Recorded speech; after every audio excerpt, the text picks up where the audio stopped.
ठीक है, तो पहले हम सर्किट ले लेते हैं जिसमें एक्सएल एक्सी के बराबर कर देंगे और omega L will be equal to कितना हो जाएगा 1/ओमेगा सी के बराबर हो जाएगा और जेड इतना के बराबर होता है, सो मिनिमम जेड कितना के बराबर हो जाएगा आर के बराबर हो जाएगा and it will lead to the maximum current. ठीक है, तो whenever we are getting maximum current in the circuit, वो कब होगा जब जेड का वैल्यू मिनिमम होगा और उसी कंडीशन को बोलते हैं हम लोग रेजोनेंस।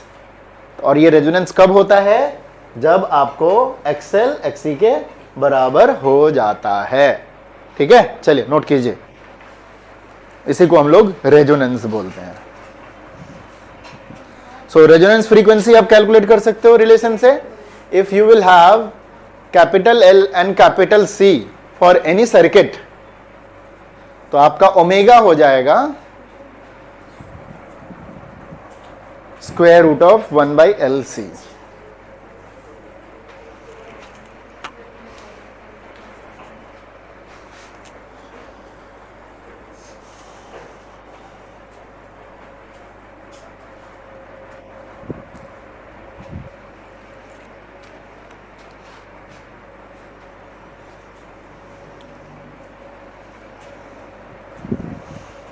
और उस वक्त करंट आपको मैक्सिमम मिलेगा, तो करंट मैक्सिमम मिलेगा मतलब पीक करंट भी आपका क्या मिलेगा उस वक्त मैक्सिमम मिलेगा। हालांकि आपका करंट ऐसे ऐसे झूल रहा है ना ऊपर नीचे, वो वेरिएबल है, तो मैक्सिमम होने का मतलब जो पीक वाला है वो और ज्यादा बढ़ जाएगा।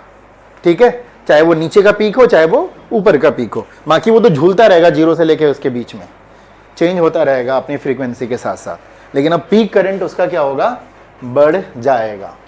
ओके, तो रेजोनेंस वैसे आपको और भी केसेस में मिलेंगे। रेजोनेंस जब आप वेव में पढ़ते हो तो वहां पे क्या होता है, जब एम्पलीट्यूड मैक्सिमम हो जाता है उसको क्या कहते हैं, रेजोनेंस कहते हैं। एम्पलीट्यूड इनफाइनाइट हो जाता है। तो आप लोगों ने जब आप वेव और एसएचएम पढ़ रहे होगे 11th में, कई सारे एग्जाम्पल हैं रेजोनेंस के। एक एग्जाम्पल ये रहता है कि अगर वो आर्मी का जब वो होता है, क्या कहते हैं उसको, मार्चिंग होता है, तो अगर किसी ब्रिज से वो करके वो पास कर रहे होते हैं तो वहां पे मार्चिंग मना कर दिया जाता है। क्यों? ये वाला एग्जांपल फेस किया था आप लोगों ने? ये एग्जांपल हर जगह यूज होता है जनरली जब भी वेव एसएचएम वाली टॉपिक आती है। वो इस वजह से कि जब मार्चिंग होता है तो क्या होता है, जितने पूरे ग्रुप होते हैं, चाहे वो 10 के 15 के 20 के, वो एक साथ पैर पटकते हैं, पता है ना सबको, एक साथ मारते हैं। तो जब वो किसी ओवरब्रिज होकर के जाएगा तो ओवरब्रिज आपको पता है ना, वो वाइब्रेट करता है। क्यों वाइब्रेट करता है? क्योंकि उसके अंदर स्टील का लगाया जाता है। गाड़ियां जब वैसे जाती हैं तो उसको एक फ्लक्चुएशन का दिया जाता है, मतलब उसकी अपनी एक लिमिट होती है, कितना उसका एम्पलीट्यूड होता है, वो ऐसे ऐसे वाइब्रेट करता है। एंड उसकी अपनी एक एम्पलीट्यूड है कि यहाँ से यहाँ तक रहेगा तो आराम से सेफ्टी के साथ गाड़ियाँ गुजर सकती हैं और वो टूटेगा भी नहीं। अगर उसको पूरा सख्त बना दोगे तो वो टूट जाएगा बहुत जल्दी। उसके हर एक पार्ट्स धीरे धीरे धीरे धीरे क्या हो जाएगा, टूटना स्टार्ट हो जाएगा एंड देन बहुत जल्दी वो ब्रिज खत्म हो जाएगा। तो इसलिए ब्रिज में क्या दिया जाता है, वाइब्रेशन दिया जाता है, इसलिए स्टील यूज करते हैं। स्टील की जगह पर हर जगह हर चीज यूज नहीं कर सकते। स्टील का क्या होता है, लचक होती है स्टील के अंदर, बगैर टूटे हुए वो अपना चेंज कर सकता है, राइट। तो अब क्या होगा, उसका अपना खुद का एक एम्पलीट्यूड है। अब सेफ्टी भी दिया जाता है, कितने टाइम्स कितने फैक्टर्स कर सकते हैं। लाइक नेचुरली बड़ी बड़ी गाड़ियां भी जाएंगी तो एक पर्टिकुलर mm तक होगा उसका एम्पलीट्यूड।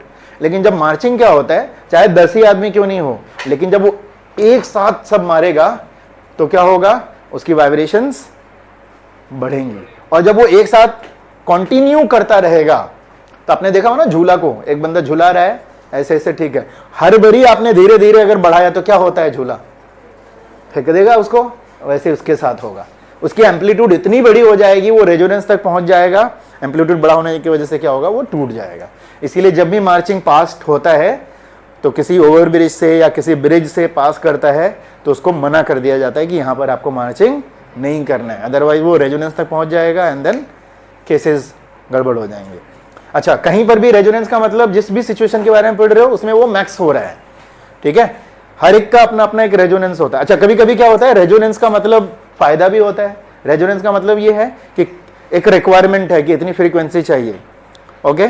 और अगर कोई दूसरा है, कोई भी ऑब्जेक्ट है, ठीक है, उसकी अपनी एक रिक्वायरमेंट है, पहले इतना है, उसकी अपनी खुद की एक फ्रीक्वेंसी है, ठीक है, अगर उस फ्रीक्वेंसी को उसके साथ मैच कर देते हैं तो वहां पर भी उसको बोलते हैं हम लोग रेजोनेंस। तो अलग अलग केसेस में अलग अलग होते हैं। यहां पर जो हमारे केस में रेजोनेंस है, इस रेजोनेंस का मतलब यही है कि we are getting maximum current in the circuit. ये कब होगा? जब एक्सएल एक्सी के बराबर हो जाएगा। तो जो जिस सिचुएशन में ये मैक्सिमम करंट मिलेगा उसी को हम लोग क्या बोलते हैं? रेजोनेंस बोलते हैं। अब इसमें आप कैसे कैसे करेंगे, हालांकि इसके बहुत ज्यादा एप्लीकेशन है, सब कुछ छांट गया अभी सिलेबस से आपको। ये उसी को हमने पूरा लिख दिया है कि impedance offered by the circuit is minimum. अब हम रेजिस्टेंस तो नहीं बोलेंगे, यहाँ पे क्या बोलते हैं? इंपेडेंस बोलते हैं। ये सर्किट में मिनिमम हो जाएगा और करंट क्या हो जाएगा? मैक्सिमम हो जाएगा। इसी कंडीशन को हम लोग क्या बोलते हैं? रेजोनेंट कंडीशन बोलते हैं एलसी सर्किट का। और उस केस में जो फ्रीक्वेंसी आएगी उसको रेजोनेंट फ्रीक्वेंसी कहते हैं। कैसे कैलकुलेट करोगे फ्रीक्वेंसी? अभी हमने बताया, omega L is equal to 1 by omega C करके ओमेगा स्क्वायर करके ओमेगा निकल जाएगा, अभी हमने बताया था। हालांकि अभी हम इसको कैलकुलेट करके एक स्टेप में बता देंगे यहाँ पे। तो यहाँ तक थोड़ा सा नोट कीजिए आप, रेजोनेंट फ्रीक्वेंसी तक।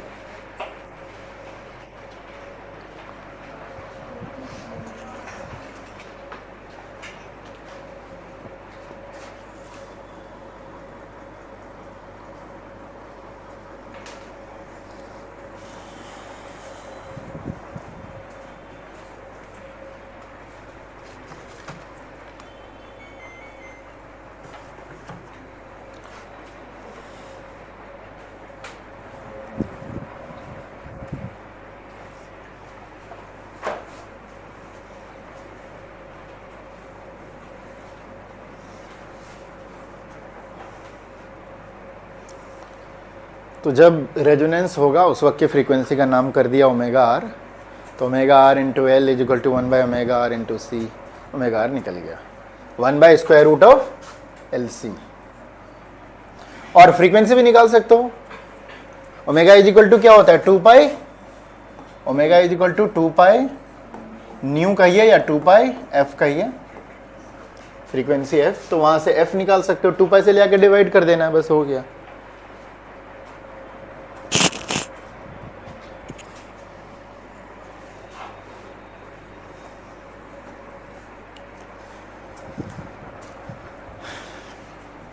सो नेचुरल फ्रीक्वेंसी अब निकाल सकते हो, रेजोनेंट फ्रीक्वेंसी निकाल सकते हो।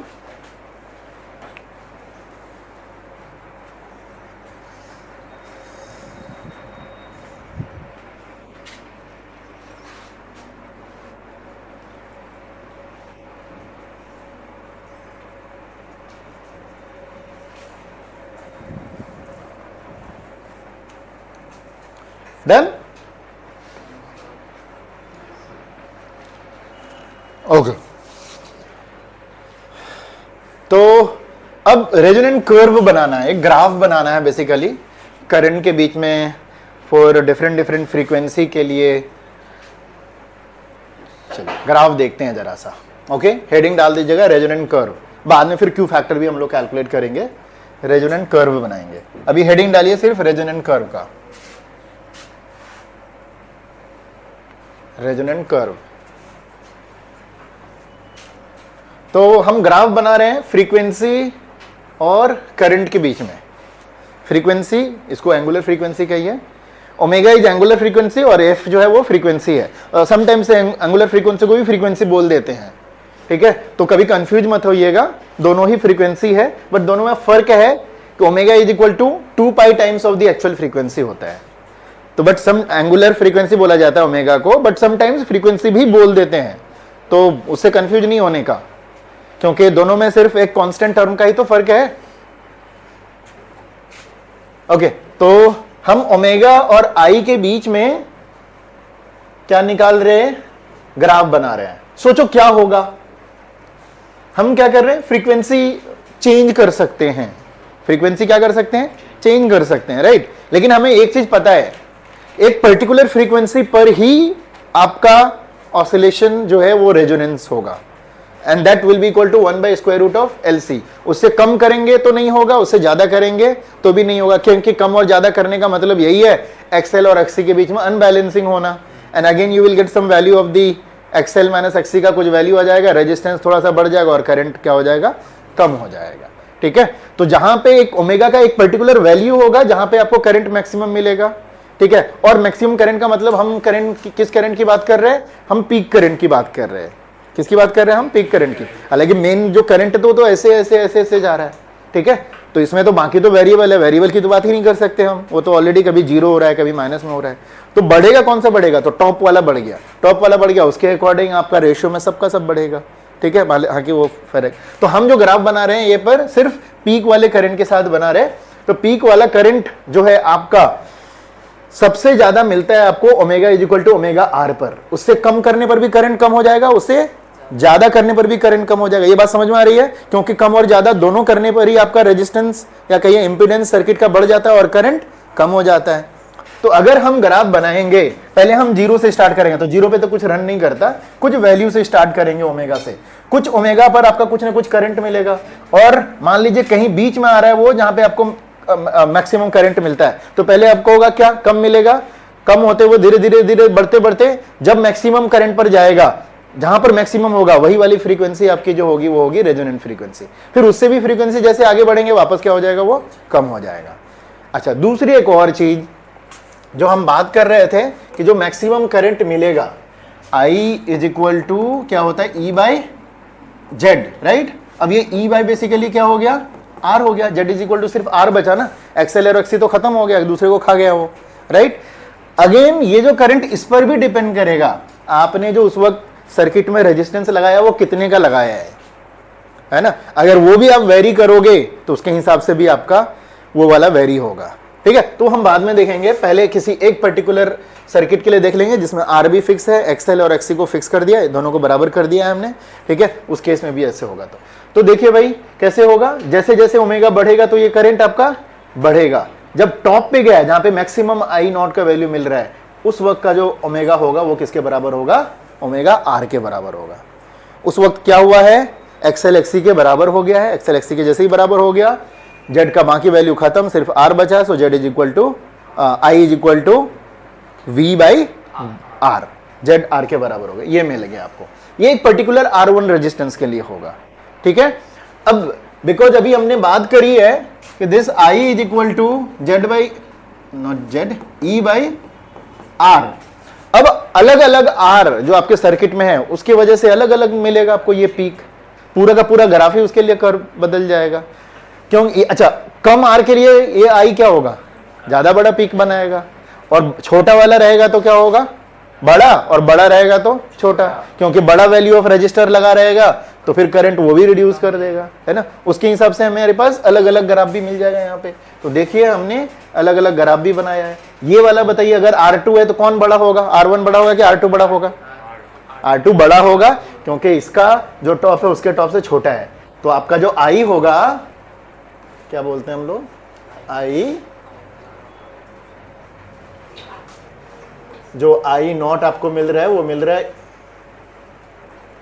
E बाई आर, ठीक है। हमने उधर एक्सएल तो एक्सी के बराबर कर ही दिया है। अब ये R भी अगर बड़ा कर देंगे तो I नॉट छोटा हो जाएगा, और छोटा कर देंगे तो बड़ा हो जाएगा। सो R2 विल बी, एक और दे देते हैं R3, तीनों के बीच का रिलेशन आप लोग बता सकते हैं। R1 R2 R3, सबसे बड़ा कौन होगा, R3 बड़ा होगा, उससे छोटा R2, उससे छोटा R1, और ये सब के बीच वाला जो फ्रीक्वेंसी होगी वो होगी हमारी क्या, वो होगी कौन सी वाली फ्रीक्वेंसी होगी जहां पे ये कट कर रहा है, आर, ओमेगा आर, ठीक है, ओमेगा आर। ये वाला आई नॉट का मैक्स है, ओके। यहां तक बाद में करेंगे, यहां तक आप नोट कीजिए। ये ओमेगा आर आ गया ना, यहाँ पे ओमेगा आर पे सब टॉप पे मिलेगा आपको करंट।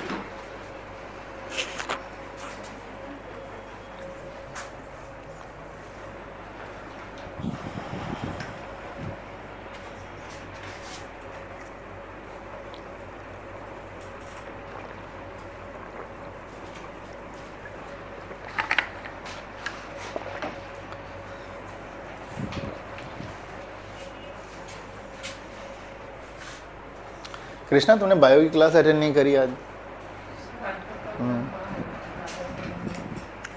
ध्यान देना चाहिए ना, हैं? क्लास का तो ध्यान देना चाहिए था।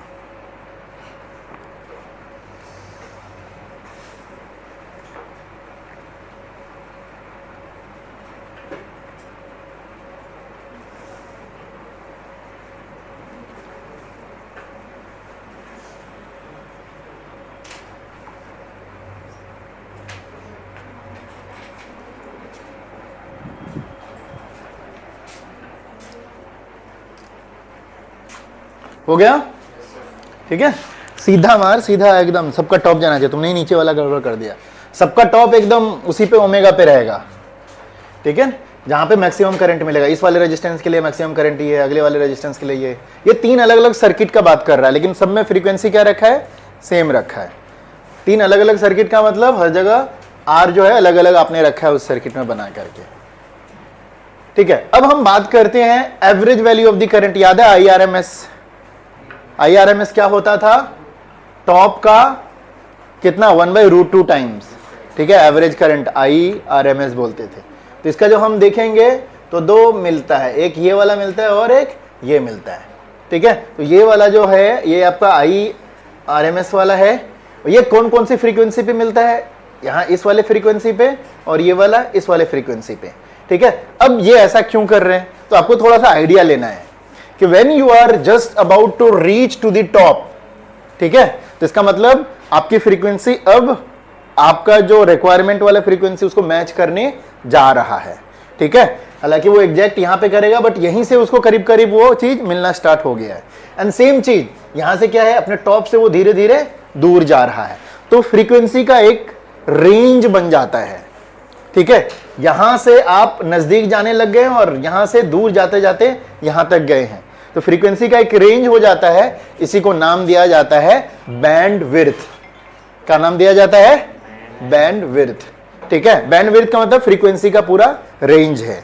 वो कितना तक होगा? अगर मान लीजिए ये डेल्टा ओमेगा है, तो omega R minus delta omega, और ये omega R plus delta omega. तो ये पूरा का पूरा जो होगा range of this frequency, that will be called as bandwidth. उसी डायग्राम में ऐड कीजिए आप, ठीक है। ये जो डिफरेंस होगा इसको डेल्टा ओमेगा से डिनोट किया है। तो इधर भी डेल्टा ओमेगा, इधर भी डेल्टा ओमेगा। तो इधर वाली फ्रीक्वेंसी कितनी जाएगी? Omega R minus delta omega, और इधर कितना हो जाएगा? Omega R plus delta omega. अच्छा, टोटल बैंड विड्थ बता सकते हो कितना होगा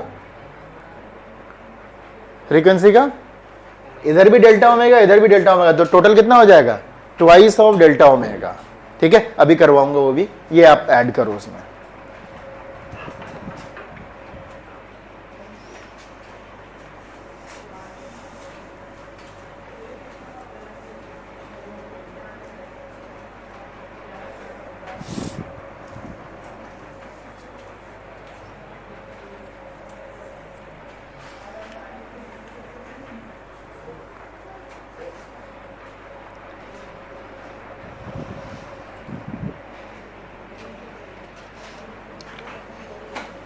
ठीक है, तो ये इसका बैंडविड्थ हो गया।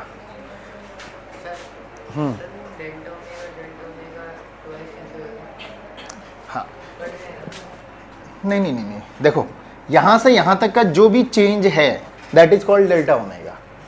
मान लो फॉर एग्जांपल, एक मैं चलो ले लेता हूं तुम लोगों को समझाने। ये वाली जो पूरी है ये यहाँ पे 100 पे है, ठीक है। इससे पहले यहाँ पे 95 रहा होगा, यहाँ 90 रहा होगा, यहाँ 85 रहा होगा, यहाँ पे 80 रहा होगा। उसी तरह से यहाँ 100 है तो ये 105 रहा होगा, ये क्या होगा 110 होगा, फिर 115 ऐसे करके, राइट।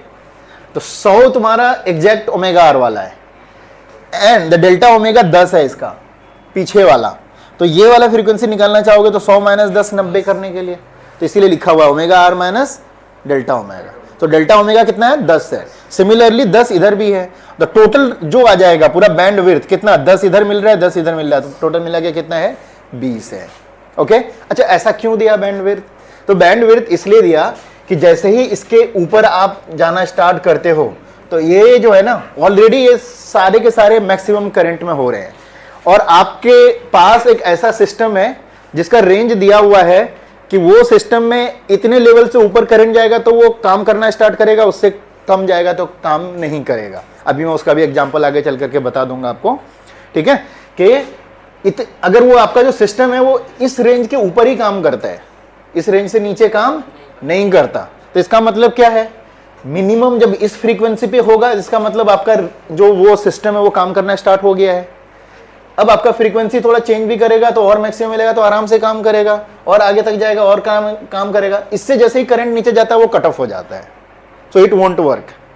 तो आपका जो वो सिस्टम है, जो भी डिवाइस है, वो इसी बीच में काम करता है। तो इसका मतलब वो कितने से कितने फ्रीक्वेंसी में काम करेगा? 90 से लेकर के कहां तक में?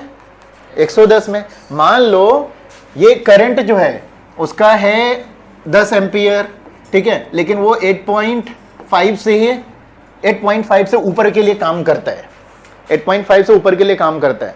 तो उसको 8.5 कहां पे मिल रहा है? यहीं पे मिल रहा है। हालांकि यहां तक जाएगा 10 पे तो आराम से काम करेगा, वापस से और फ्रीक्वेंसी बढ़ा रहा हो करंट काम करेगा, तो 8.5 तक काम कर रहा है, फिर उसके नीचे 8.5 से जैसे नीचे आएगा वो डिवाइस काम ही नहीं करेगा। तो आपका जो सर्किट है उसकी फ्रीक्वेंसी कितने रखेंगे कि आपका डिवाइस काम करेगा? वो 90 से लेकर के 110 के बीच में रखना पड़ेगा आपको। 90 से नीचे आएगा तो करंट आपका कम हो जाएगा, जैसे ही करंट कम होगा वो डिवाइस काम नहीं करेगा आपका, ठीक है। तो what is the range of the frequency? वो है 20 का, ठीक है। नहीं, रेंज में 20 नहीं बोलेंगे, रेंज बोलेंगे कहां से कहां तक, तो 90 से लेकर के 110 तक। एंड बैंड विड्थ कितना है? तो वो है 20 का, 10 पीछे 10 आगे, टोटल विड्थ चौड़ाई कितनी है? 20 की है। उसको बैंड विड्थ, हालांकि चौड़ाई ये वाली चौड़ाई नहीं, फ्रीक्वेंसी की बोला जाता है, उसको बैंड विड्थ बोला जाता है, कहां से कहां तक, ठीक है। और जहां से स्टार्ट होता है जहां तक उसको रेंज बोलते हैं। रेंज में वैल्यूज आता है और बैंड विड्थ कहीं पर भी है, बस कहां से कितने आ रहे हैं उसमें। तो बैंड विड्थ कितना हो जाएगा इसका? टोटल 10 इधर है 10 इधर है 20। इस बैंड विड्थ में जैसे ही काम करेगा वो उस डिवाइस के अंदर इतना करंट आ रहा है और वो डिवाइस वर्क करेगा। इसी के बेस पर आपका टीवी जितना भी ये है, मतलब टेलीकास्टिंग वाला, उसी हिसाब से काम करता है। आपको याद है या आप जानते हो, टीवी देख रहे हो, एक पर्टिकुलर चैनल को चलाने के लिए आपको अपने रिमोट पर एक बटन दबाना होता है और वो वही चैनल चलता है, ठीक है, वो वही चैनल चलता है। और दूसरा चैनल बदलने के लिए फिर दूसरा वाला करना होता है। इसका क्या मतलब है? इसका मतलब यह है कि हर चैनल की अपनी एक फ्रीक्वेंसी है, हर चैनल की अपनी एक फ्रीक्वेंसी है। तो उसको कनेक्ट करने के लिए आपका जो सिस्टम है वो सिस्टम उसी फ्रीक्वेंसी पे आना पड़ेगा, उसी फ्रीक्वेंसी पे आना पड़ेगा। जैसे उस फ्रीक्वेंसी पे लाओगे आपका सिस्टम उसके साथ कनेक्ट हो जाएगा, ठीक है। तो एग्जैक्ट शार्प नहीं होता, उसका भी बैंडविड्थ होता है। उसका होता है कि यहां से लेके यहां तक की फ्रीक्वेंसी में ये वाला काम करेगा, फिर यहां से लेके यहां तक में काम करेगा।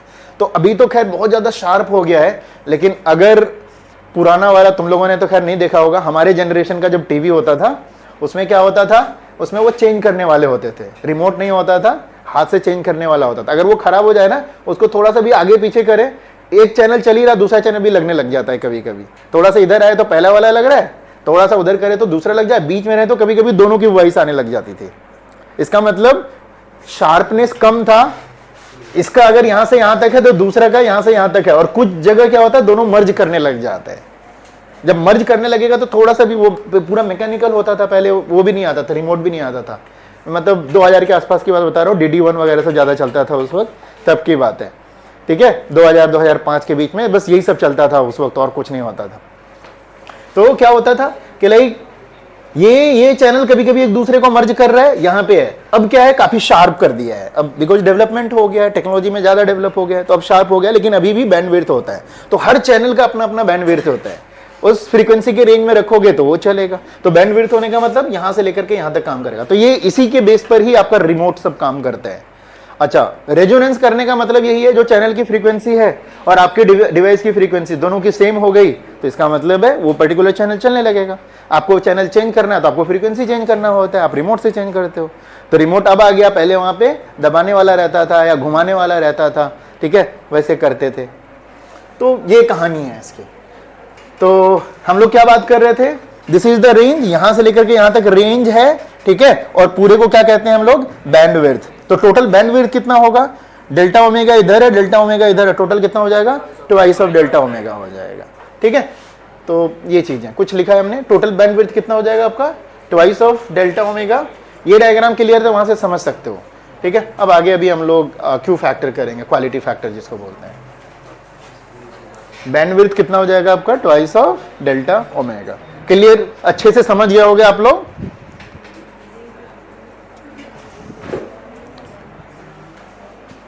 चलिए आगे हम देखते हैं क्वालिटी फैक्टर। तो this is the ratio of resonant frequency divide by bandwidth. आराम से निकाल सकते हो, omega R by twice of delta omega. Frequency के टर्म में भी निकाल सकते हो, ट्वाइस 2 पाई आ जाएगा ना, बस ओमेगा को पाई के टर्म में अगर कन्वर्ट करोगे। ओके, एक और टर्म में इसको करते हैं हम लोग, वोल्टेज के टर्म में भी करते हैं।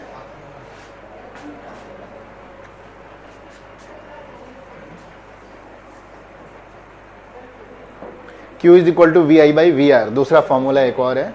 इसको आप फ्रीक्वेंसी के टर्म में भी कर सकते हो। क्या लिखूं, F R by twice of delta F, है ना। ये हो जाएगा 2 pi F divide by 2 into 2 pi delta F. 2 pi cut जाएगा तो फ्रीक्वेंसी के टर्म में हो जाएगा। दूसरा, इसको हम ऐसे भी डिफाइन करते हैं वोल्टेज के टर्म में। तो ये हो गया आपका रेजोनेंस इन LCR सर्किट।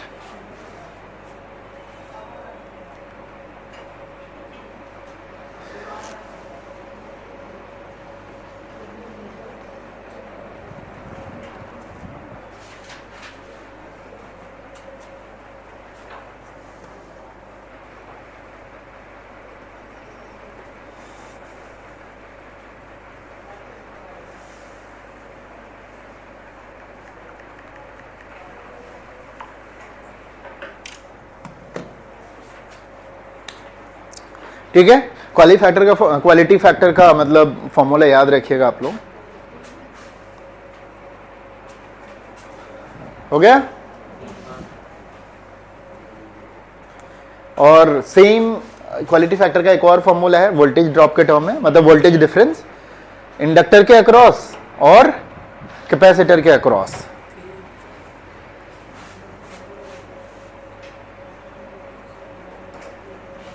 इसको आगे और कर सकते हो, V I by V R कौन कर सकता है? क्या इसको और सिंप्लीफाई किया जा सकता है?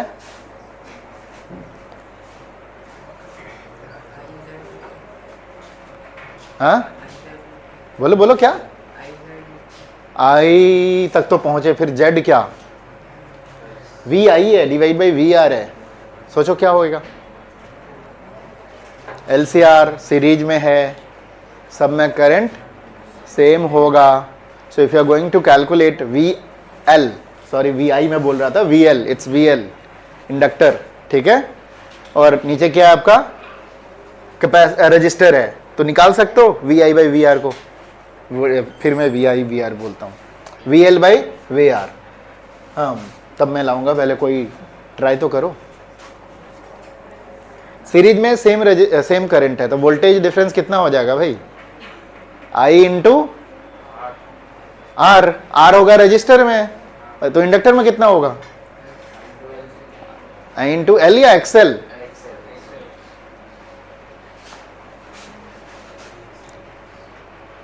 ठीक है, चलिए एक और टर्म में इसको डिफाइन कर सकते हैं VC बाई वी आर में भी, बट ये है कि इंडक्टिव होगा और ये कैपेसिटिव होगा।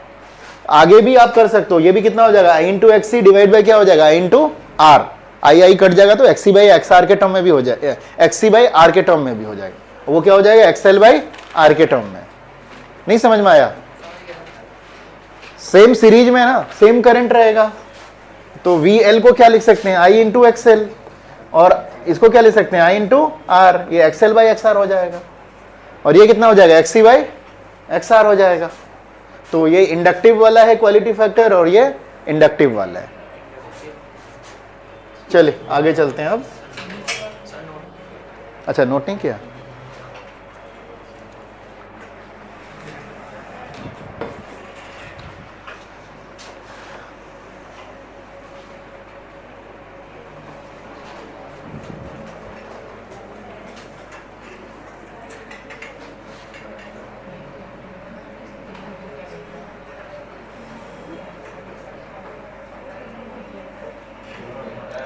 चलिए हो गया। ओके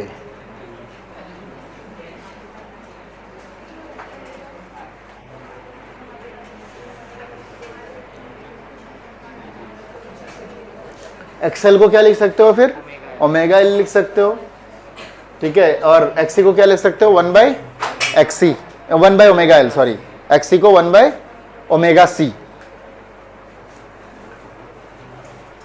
और R तो पहले से है, तो ऐसे हो जाएगा। तो उतना लिख लोगे तो आराम से आगे चल करके कन्वर्ट कर सकते हो, जरूरी नहीं कि सब कुछ लिखो। चलिए अब आगे चलते हैं हम। पावर, ठीक है। पावर हमने अकेला रजिस्टर का निकाला, पावर हमने अकेला कैपेसिटर का निकाला, पावर हमने अकेला इंडक्टर का निकाला। अब हम पावर निकालेंगे एलसीआर सर्किट का। तीनों सर्किट का पहले भी हमने करा था, तीनों सर्किट का नॉर्मल भी करा, पावर वाला भी करा, फिर एलसीआर का सारा करा हमने, रेजिस्टेंस वगैरह निकाला, करंट वगैरह निकाला, ऑसिलेशंस देखा। ठीक है, अब इसका हम लोग पावर भी देखेंगे। तो बहुत आसान है निकालना, जैसे सारे प्रोसेस में करा था वैसे ही करेंगे। सो what is the formula for the power?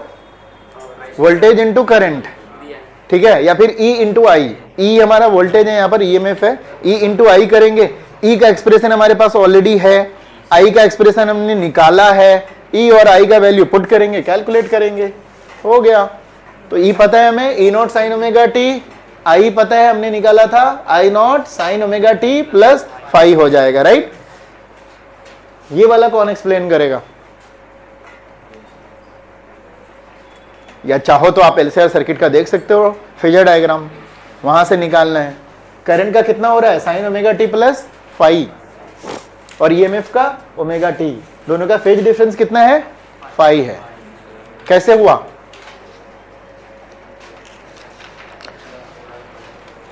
Phasor diagram करते थे ना,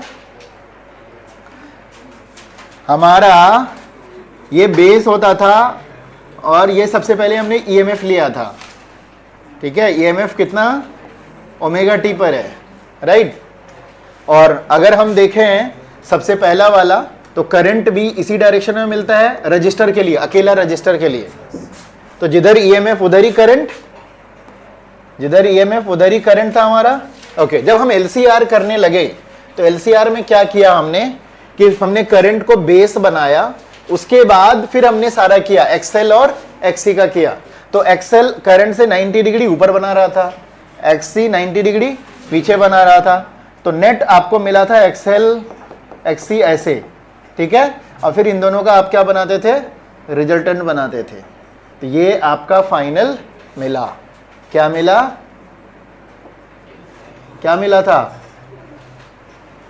क्या मिला था भाई बताओ? ये हम V के टर्म में भी निकाले थे ऑलरेडी, हमने I को फिक्स किया, तो ये हमारा E मिला था। करंट से कितना आगे है, और ये एंगल को कुछ दिया था हमने 5, ठीक है। तो सोचो अब हम जब देंगे इसके टर्म में तो कैसे निकालेंगे? तो ओमेगा टी तो ऑलरेडी बना ही रहा है, ओमेगा टी से प्लस हो जाएगा, तो इसलिए ओमेगा टी प्लस कितना हो जाएगा आपका? 5 हो जाएगा। That 5 will be the phase difference. तो फाइनल इफेक्टिव का जो आपका है आई साइन ओमेगा टी प्लस 5, ये हो गया। अभी ये 5 तो कुछ भी हो सकता है, डिपेंड करता है एक्सी और एक्सएल का वैल्यू कितने होते हैं नहीं होते हैं, उसके अकॉर्डिंग आप उसको कैलकुलेट कर सकते हो। बट हमने ये देख लिया कि ईएमएफ और करंट एक दूसरे से कितना आगे पीछे चल रहे हैं? 5 चल रहे हैं, ठीक है। हमने ऑलरेडी वापस अब जिस तरह हमने वहां कराया था वो दिखा सकता हूं मैं। हमने उस वक्त जो लिया था आई नीचे लिया था, ठीक है। फिर एक्सएल किधर लिया? ऊपर, और एक्सी किधर लिया? नीचे। नेट आया आपका एक्सएल माइनस एक्सी यहां पर, ठीक है। और ये हमारा फाइनली आ गया था ई का। तो और ये एंगल कितना बनाया? 5 बनाया। और आई हमें पहले ही से पता है कि हमने कितना ऊपर लिया था? ओमेगा टी ऊपर लिया था, और ई उससे भी कितना है? 5 में है। इस तरह से हम लोग उसका बना लेते हैं। ओके, चलिए फाइनली हमने ये दोनों का आ गया, हमें पावर निकालना है। तो what is the basic formula? Power E into I, E का वैल्यू पुट किया, आई का वैल्यू पुट किया, तो कितना हो गया? Sign omega T plus 5। लेकिन फाइनली हमें करना क्या है?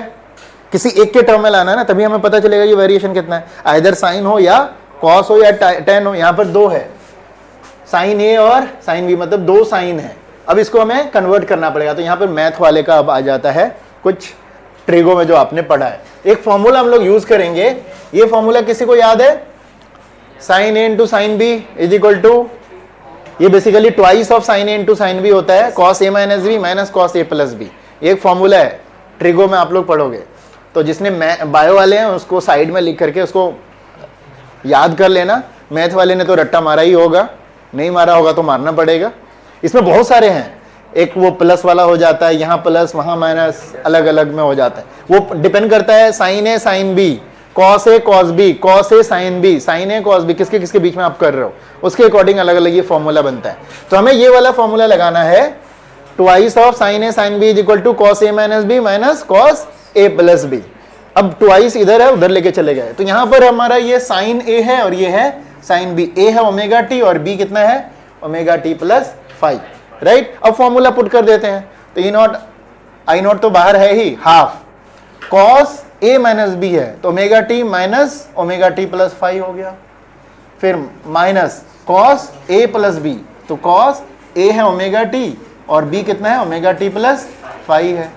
ई नॉट आई नॉट हाफ, ये ओमेगा टी कैंसिल हो जाएगा, क्या हो जाएगा, cos minus 5 minus of cos twice of omega T plus 5। Cos minus theta क्या होता है, कॉस थीटा होता है। तो ये फाइनली यहां तक पहुंचा। नोट कीजिए, लेकिन थोड़ा सा समझिए वापस, कोई दिक्कत हो रहा है तो बात कीजिए, मेरे से बताइए आप। डेरिवेशन है छोटा सा, यहां पर ये पावर का वही रूल यूज कर रहे हैं जो हर जगह यूज करते थे, ई और आई को पुट करके उसको कैलकुलेट करना है।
वो फॉर्मूला साइड में लिख लेना कि इस फॉर्मूला को यूज करके हमने sign A into sine B वाला लगाया है।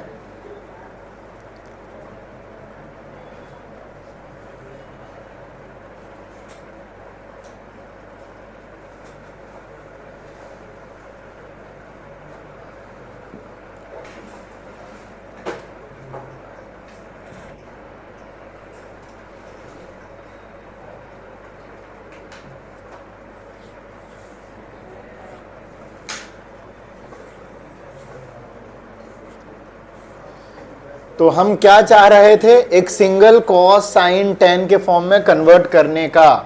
क्या हम कर पाए हैं अभी तक?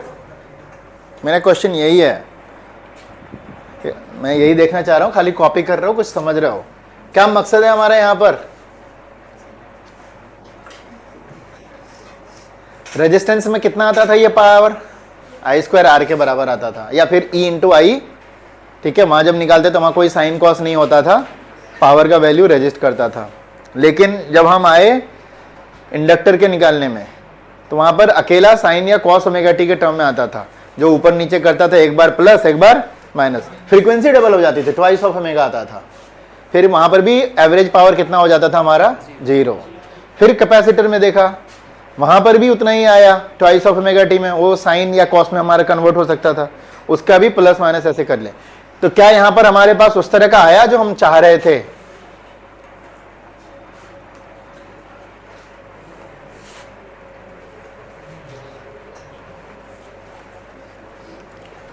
अच्छा, पावर का मैंने डिराइव किया था, पावर का चेक करो आप लोग एक बार, कैसे पावर हमने निकाला था कैपेसिटर और इंडक्टर का।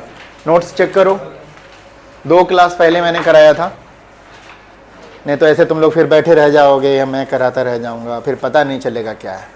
निकालो, पावर का मैंने डेरिवेशन कैपेसिटर और इंडक्टर दोनों के लिए करा था, उसके डेरिवेशन को एक बार चेक करो, क्या था, क्या निकालना चाह रहे थे हम। साइन के फॉर्म में आया था, अकेला साइन था, क्या बना था आपका, half of E naught I naught sine twice of omega T. ये इंडक्टर के लिए था कि कैपेसिटर के लिए? इंडक्टर के लिए। कितना आया था, half of E naught I naught sine twice of omega T, ये इंडक्टर के लिए आया था, ये माइनस था, और एक का कितना हो जाता है, plus E naught I naught sine. ये हमें सिंगल चाहिए था, यही करना चाह रहे थे हम। और जब इसका ग्राफ बना रहे थे तो पीक तो ये टर्म जाता है, प्लस फिर माइनस, ऐसे ऐसे ऐसे करके चल रहा था। तो साइन थीटा का हमने ग्राफ बना दिया और पता चला साइन का ग्राफ जो एवरेज ग्राफ कितना होता है, 0 होता है, तो वहां पे पावर प्रोडक्शन 0। यहां पर भी तो हम वही चाह रहे थे, क्या हमें मिला सिंगल में? बताओ यस और नो, पहले ये बताओ। यस सर, कैसे भाई? नो सर, तो कैसे नहीं? हाँ बोलो बोलो। हाँ, कॉस को भी हम क्या करें, साइन में चेंज कर दें? अच्छा, फिर क्या हो जाएगा? साइन में चेंज करेंगे तो दोनों फिर साइन साइन के टर्म में हो जाएगा, तो फिर भी तो फिर साइन ए और साइन माइनस साइन ए और साइन बी का फॉर्मूला लगाना पड़ेगा, फिर से वापस हम वही कॉस पे पहुंच जाएंगे या साइन पे पहुंच जाएंगे, फिर वहां पर भी डबल हो जाएगा, सिंगल नहीं मिल रहा है। कैसे ऐड करेंगे हम? ऐड करेंगे तो फिर वो 2 मल्टीपल में पहुंच जाएगा वापस।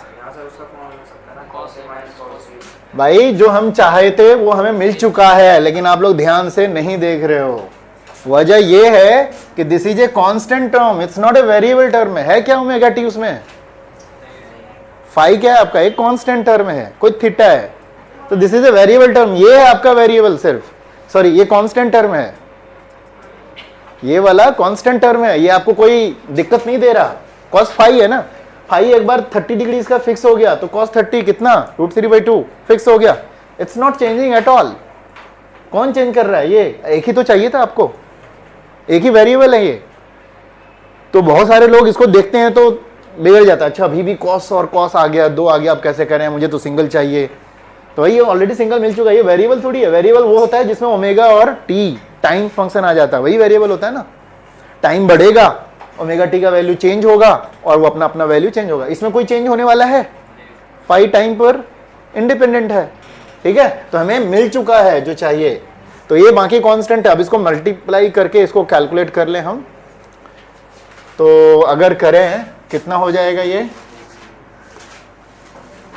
Half E0 I0 cos phi, ये हाफ हो जाएगा, minus E0 I0/2 cos twice of omega T plus phi. ये है, ये वाला कांस्टेंट टर्म है एक, ये वाला टर्म है जो वेरी करेगा। ये अगर कुछ भी एक बार आपके पास आ चुका है तो ये तो कांस्टेंट टर्म है, फाई का वैल्यू फिक्स होता है, वो शुरू से ही फिक्स है आपका, ये सब कुछ फिक्स है। मान लो कि ये कैलकुलेट करके 100 आ गया तो 100 फिक्स है। अब 100 माइनस दिस वैल्यू ऊपर नीचे ऊपर नीचे ऊपर नीचे करता रहेगा, ठीक है। तो इसका एक मैं समझाने की कोशिश कर रहा हूं, ये अगर मान लो कि सारा वैल्यू पुट करके इसको कैलकुलेट करोगे तो ये 100 आता है, ओके। अब इसको कैलकुलेट करते हो, इसका ये बीच वाला जो आता है, मान लो कि ये 20 आता है और बाकी ये कॉस थीटा है। कॉस थीटा का वैल्यू हमें पता है +1 और -1 के बीच में है, ठीक है। तो इसका जब ग्राफ बनेगा, जब टोटल वैल्यू बनाओगे तो 100 माइनस होएगा, ये 100 माइनस, जब ये टॉप पे जाएगा तो ये 20 बनाएगा, तो इसका मतलब टॉप पे जाकर के कितना बनेगा, 80। मिनिमम जाएगा तो ये कितना बनाएगा, -20 बनाएगा। तो -20 100 कितना हो जाएगा, वो 120। उस हिसाब से ये वैल्यू उसके अंदर चेंज करता रहेगा, ठीक है। चलिए अभी देखते हैं। अब इसका अगर हम लोग साइकिल देखें, ये वाला पार्ट तो आपका कांस्टेंट वाला हो गया, ठीक है। अच्छा, इसका कितना होगा अगर एवरेज निकालेंगे तो बताइए, जब एवरेज निकालेंगे तो ये पूरा का पूरा क्या हो जाएगा आपका, कितना एवरेज जब निकालेंगे एक साइकिल के लिए तो कितना हो जाएगा, नहीं होगा 0, कॉस है ना, सेम साइन के जैसा करता है, वो भी फंक्शन बनाता है, ठीक है। अच्छा, इसकी भी फ्रीक्वेंसी देखिए ट्वाइस ऑफ ओमेगा है। करंट और वोल्टेज का जो फ्रीक्वेंसी था, पावर का फ्रीक्वेंसी उसका 2 गुना है। सेम इंडक्टर में भी था, सेम कैपेसिटर में भी था, तो यहां भी 2 गुना फ्रीक्वेंसी से का मतलब एक बार वो कंप्लीट कर रहा है तो ये 2 बार कंप्लीट कर चुका होगा। लेकिन 2 बार में क्या, एक बार प्लस एक बार minus, plus minus plus minus, तो एवरेज क्या हो जाएगा इसका, 0 हो जाएगा। लेकिन ये तो 0 नहीं होने वाला, तो एवरेज ये वाला पावर आपका रहेगा ही रहेगा, ठीक है। मतलब ये है कि जब LCR सर्किट रहेगा तो इतना सा पावर तो कंज्यूम करेगा ही करेगा। ये वाला पावर क्या हो जाएगा आपका, 0 हो जाएगा, सिर्फ ये वाला पावर बचेगा क्योंकि ये तो कांस्टेंट है, ठीक है। तो work done over a complete cycle जो कि आपका पावर के बराबर होता है, वो कितना हो जाएगा, E0 I0 cos φ/2, ये वाला पार्ट इसके नीचे लिख लीजिएगा ये, और देन फाइनली कितना हो जाएगा, इतना हो जाएगा, ओके। तो यही हो गया वर्क डन, या फिर पावर कहिए इसको, वर्क डन पर सेकेंड होता है ये, पर second, as per second is,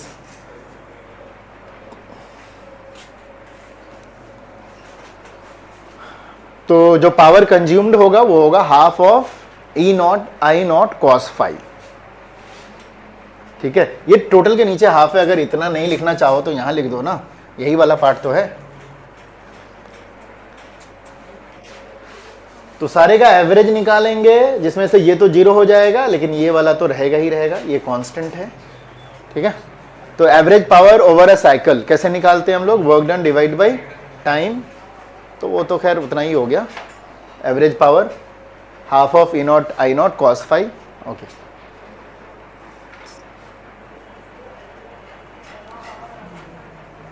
अब इसको थोड़ा सा चेंज करा है हमने, यहां पर मैं करके दिखाता हूं आपको। यहां पे आ गया एवरेज पावर आपका, एवरेज पावर इतना ही रहेगा क्योंकि ये तो कांस्टेंट है, उसका एवरेज भी निकालोगे तो कांस्टेंट का एवरेज तो उतना ही आता ना। 10 का एवरेज क्या आएगा, 10 ही आएगा। 20 का एवरेज 20 आएगा, लेकिन कॉस थीटा वाला जिसमें लग गया उसका एवरेज 0 हो जाएगा, क्यों, आधा के लिए प्लस चलता है और आधा के लिए माइनस चलता है, तो इसका एवरेज जितना रहेगा, तो पावर का एवरेज ये है।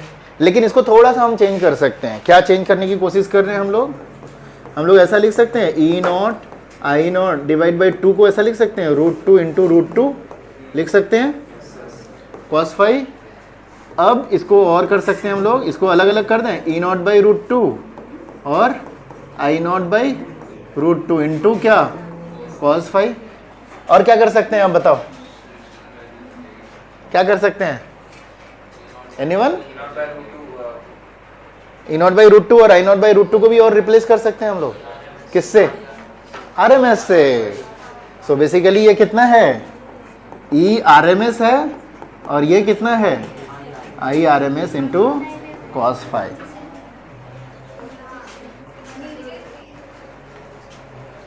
ठीक है, √2 को 2 को √2 इंटू √2 लिख दिया, अलग अलग कर दिया, एंड देन फिर हमारा देखो फॉर्मूला कैसे, ये वैसे ही हो गया जैसे हम लोग DC करंट का बनाते हैं, लेकिन फर्क सिर्फ कॉस फाइव वाला आ गया। यहाँ पे DC करंट का E इंटू आई होता है ना, सिर्फ V इंटू आई या E इंटू आई।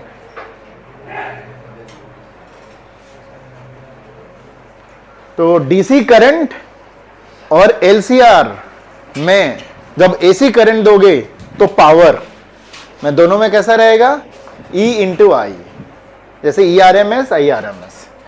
या फिर कहिए AC करंट अगर एक रजिस्टर में जा रहा है, ठीक है, AC करंट एक रजिस्टर में जा रहा है, तो इसमें जो पावर निकालते थे हम लोग, कितना निकालते थे, E इंटू आई। तो E कितना होता था, E naught sine omega T. फिर I का निकालते थे, पूरा करके निकालते थे इस तरह से।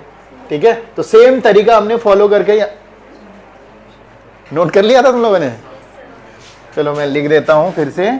ये जो हमारा आया था, क्या आया था, E RMS और I RMS into cos five. Okay, तो ये है गया RMS करंट हमने ऑलरेडी निकाला है, कैसे निकालते हैं, सेम तरीका। ओके, कॉस फाइव जो आ जाता है, इसी को एक स्पेशल नाम दिया गया है, कॉस फाइव वाले टर्म को क्या बोलते हैं, इसको पावर फैक्टर बोलते हैं। कॉस फाइव को क्या बोलते हैं, पावर फैक्टर। तो यहीं से कॉस फाइव निकाल सकते हैं, जो फॉर्मूला आता है, cos phi will be equal to कितना हो जाएगा, power by E into I. E into I को आप R के टर्म में कन्वर्ट कर सकते हो, तो निकाल लो इसे। और वहां से भी निकाल सकते हो, जो ट्रायंगल बनाया था हमने, फेजर ट्रायंगल, इंपिडेंस ट्रायंगल, याद करो, इंपिडेंस ट्रायंगल से भी बना सकते हैं, याद होगा, इतना आया था ना, ये हमारा R इधर था, XL माइनस XC इधर था, ठीक है, ये Z हो गया था, और ये क्या था, फाइव। तो cos फाइव कितना हो जाएगा, B बाई एच ना, B कितना है, R, और H कितना है, Z। ठीक है, तो यहां से भी लिख दिया cos five R by Z, और Z हम फिर वापस ऐसे भी निकाल सकते हैं। किसी को याद आया ये वाला ट्रायंगल? इम्पीडेंस ट्रायंगल, तो फाई वहां से देख करके cos फाई का वैल्यू वहां से निकाल लिया। So cos phi is equal to R by Z.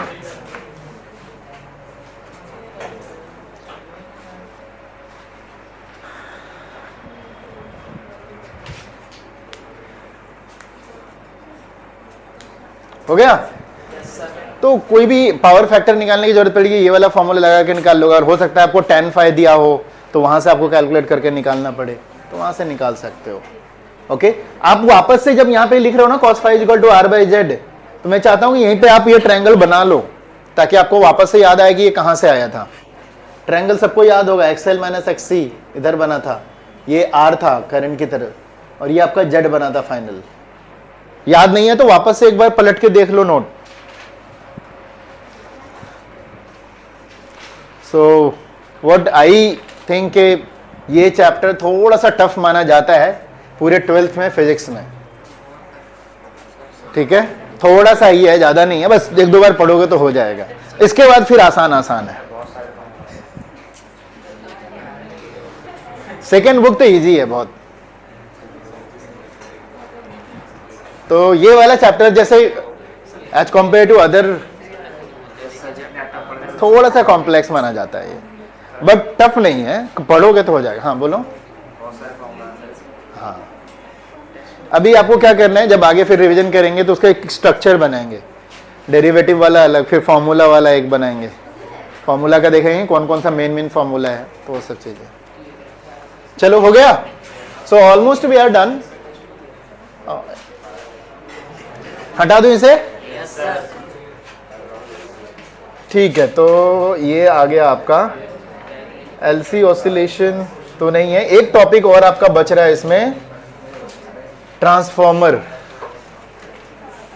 LC oscillation अभी हटा दिया है फिलहाल, तो ये कुछ थोड़ा सा डिस्कस कर लेते हैं हम लोग। तो पावर अभी हमने निकाला है E इंटू आई इंटू क्या, cos फाई RMS वाला है, ठीक है? और अगर हमारा cos 0 हो जाता है, cos, ये सब सिर्फ थोड़ा सा मतलब पोस्टमार्टम है बेसिकली, और कुछ नहीं है। ऑलरेडी आपने 3 फाई के लिए 3 फाई के लिए काम करा था। कब? जब फाई 0 हो। फाई 0 कब होता है? जब XL XC के बराबर होता है, ठीक है? XL और XC के बराबर हो जाता है उस केस में, तो उस केस में आपका फाई का वैल्यू कितना बनेगा? 0। चलो ये भी मैं यहीं करके दिखाता हूं जरा सा। ये आपका R था, ये वाला क्या था? XL माइनस XC, ऐसे है ना? और ये क्या था? Z, और ये क्या है? फाई।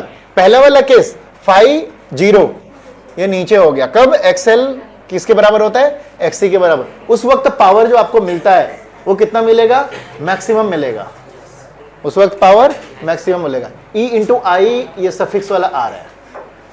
ओके, अब अगर इंडक्टर है, ठीक है, इंडक्टर है सिर्फ, तो उस वक्त आपको पता है फाई कितना बनता है? 90 डिग्री। वोल्टेज अगर EMF इधर है तो करंट आगे चलता है ना इसमें, ठीक है? 90 डिग्री हो जाएगा, तो उस वक्त 0 हो जाएगा पावर। तो हमने देखा था कि जब हमारा इंडक्टिव सर्किट होता है तो पावर वैसे भी 0 होता है। सेम जब AC सर्किट कैपेसिटर के साथ होता है, उस वक्त फाई का वैल्यू कितना होता है?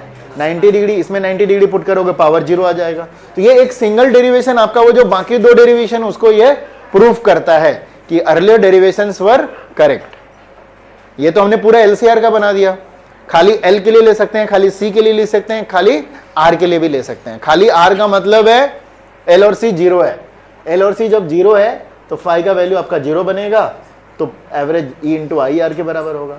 जब L होगा तो फाई का वैल्यू 90 डिग्री हो जाएगा। पता है कि करंट और वोल्टेज के बीच में 90 डिग्री होता है, तो उस वक्त π/2, फाई का वैल्यू π/2 पुट करेंगे, वैसे ही 0 हो जाएगा। तो ये एक अनदर टर्म है जिससे आप प्रूफ कर सकते हो, या फिर एक ही फॉर्मूला से सारा बता सकते हो, ठीक है? ये वाला भी नोट कीजिए।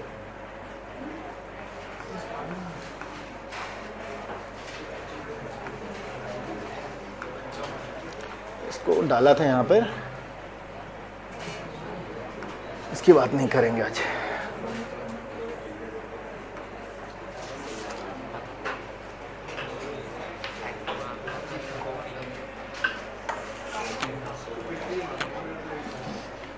चलो फटाफट नोट कर लो, बिकॉज ये LCR के लिए है ना, तो ये सब LC सबके लिए दे देता है।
एक दो क्वेश्चन करते हैं, फिर वो अगला टॉपिक जो है अगले क्लास में ख़त्म कर देंगे। एक ट्रांसफार्मर से बचा है, अब क्वेश्चन करेंगे इसके बाद।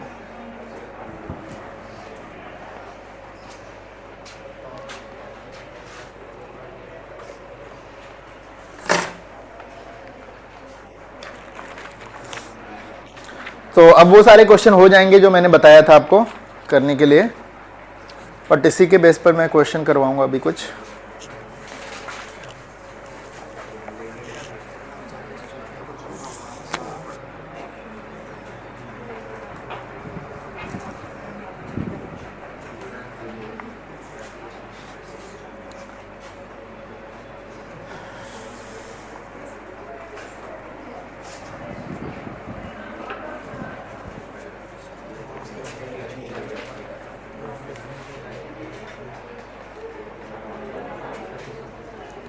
हो गया, चलो निकालो बुक।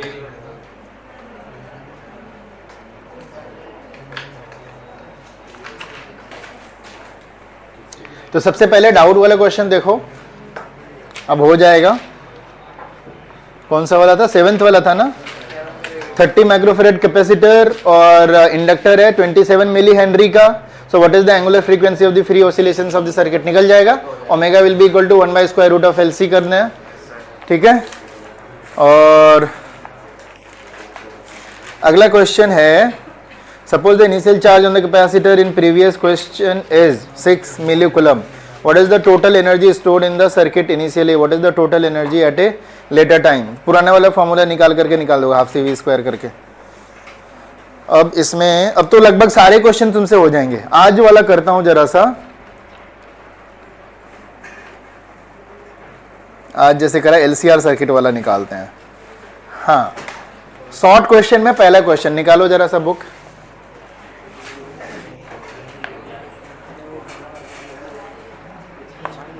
क्वेश्चन है, देखो, एक सीरीज LCR सर्किट है जिसमें रजिस्टर है 20 ओम का, इंडक्टर है 1.5 हेनरी का एंड कैपेसिटर है 35 माइक्रोफैराड का, ठीक है। Is connected to a variable frequency of 200 volt AC supply, ठीक है। When the frequency of the supply equals the natural frequency of the circuit, what is the average power transferred to the coil in one complete cycle?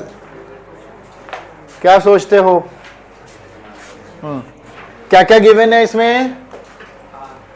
सबसे पहले given है register, given है कितना है 20 ओम, और क्या गिवन है? L गिवन है 1.5 हेनरी, और क्या गिवन है? कैपेसिटर गिवन है 35 माइक्रोफैराड, ओके।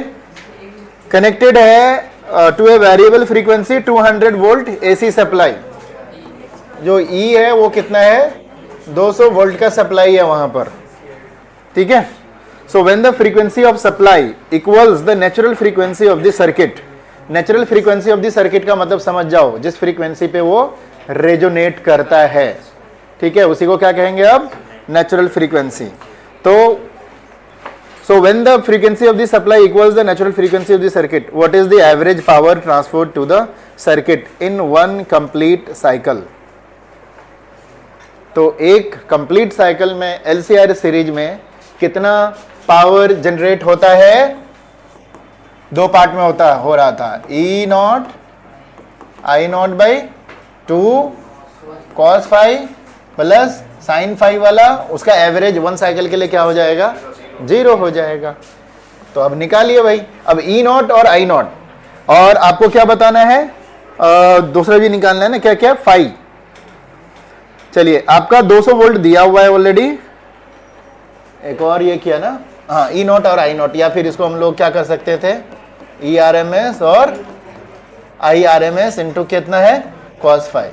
अभी जो दिया हुआ है ई आर एम एस दिया हुआ है आपका, आपको एक और चीज कैलकुलेट करना है, ए आई आर एम एस, और फाइव भी कैलकुलेट करना है। फाइव तो आपका वहां से कैलकुलेट हो जाएगा, कहां से बताओ भाई, फाइव कहां से कैलकुलेट होगा, फेजर डायग्राम से, ठीक है। ये फाइव होता है, ये आर होता है, ये जेड होता है, ये बेसिकली कितना होता है, एक्सएल माइनस एक्सई होता है। तो जेड आप निकाल लोगे, what is the formula for the Z, calculation है बेटा, ऐसे नहीं छोड़ देगा आपको, R square XL minus XE का whole square, XL XE calculate कर जाओगे वहां से, ठीक है, हाँ, और आर स्क्वायर और आर भी ऑलरेडी दिया हुआ है, वहां से यूज हो जाएगा, तो वहां से आपका क्या यूज कर निकाल लोगे, फाइव निकाल लोगे, ओके।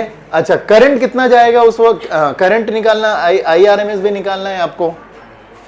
तो सर्किट का इफेक्टिव उस वक्त जो जब मतलब बैलेंस रहता है, इफेक्टिव रेजिस्टेंस तो रहे, जो इम्पिडेंस है वो आर के बराबर रहेगा, तो वहां से आप निकाल लोगे वो, हाँ।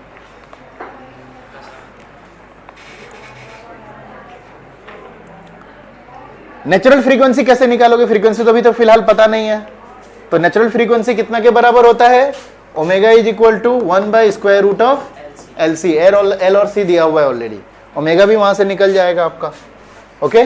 तो पूरा इस तरह से करके आपको कैलकुलेट पड़ेगा, थोड़ा सा लेंदी है ये वाला क्वेश्चन, और मतलब पूरा सॉल्व करना पड़ेगा, ठीक है। तो पूरा स्टेप्स दे दिया, आप कैलकुलेट करोगे, नहीं होगा तो फिर मेरे को बताना। अगला क्वेश्चन, इसमें ज्यादातर जो शॉर्ट क्वेश्चन है ना, ये पूरा एलसीआर पे ज्यादातर है, हाँ, और क्या, तो नहीं भी होता है करो, नहीं होता है तो आकर के डिस्कस करें, नेक्स्ट क्लास में क्वेश्चन ही ज्यादातर डिस्कस करेंगे, क्योंकि छोटा सा टॉपिक बचा है, 15 मिनट का टॉपिक बचा है बस, उसके बाद सारा क्वेश्चन करेंगे, आप करके लेके आओ, नहीं होगा वो डिस्कस करेंगे यहाँ पे, छोड़ दोगे तो फिर दिक्कत हो जाएगी फिर। अगला क्वेश्चन है, a coil of inductance 0.5 henry L दिया हुआ है, रेजिस्टेंस दिया हुआ है 100 ohm, is connected to a 240 volt 50 hertz AC supply, यहाँ पे फ्रीक्वेंसी ऑलरेडी दिया हुआ है, वोल्टेज भी दे दिया है, what is the maximum current in the coil, यहाँ पर सिर्फ रजिस्टर और इंडक्टर है, तो maximum current in the coil बताना है। तो मैक्सिमम करंट, उसमें ये वाला सर्किट अब आपका चेंज हो गया है, इसमें क्या है, रजिस्टर है और इंडक्टर है, ये कैपिटल एल और ये आर, ठीक है, ये क्या है, ऐसे है, ओके। और क्या क्या दिया हुआ है इसमें, ये 0.5 हेनरी दिया हुआ है, और आर दिया हुआ है 100 ओम, ओके। अब इसमें क्या है, वोल्टेज दिया हुआ है 240 वोल्ट, ऑफ कोर्स ये ईआरएमएस होगा, ओके। और फ्रीक्वेंसी दिया हुआ है कितना, 50 हर्ट्ज, ठीक है। निकालना, what is the maximum current in the coil, I not कितना होगा,